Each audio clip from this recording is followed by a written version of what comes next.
यादगार की तरफ चलिए।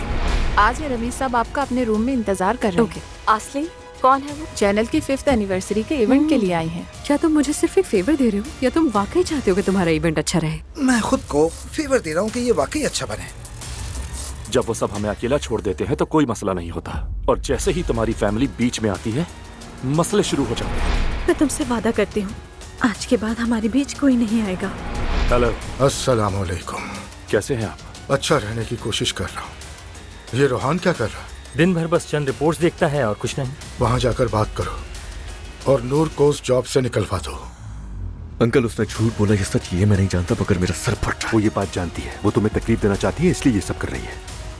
जैनब साहबा कहाँ है? वो दिखाई नहीं दे रही। जैनब और मेरे दरमियान सब खत्म हो गया। क्या? उनके घर शिफ्ट हो गए, अब ये तलाक कहाँ से आ गई? एहसास हो गया है कि ये रिश्ता नहीं चल सकता भाई। कोई टेंशन की बात है क्या?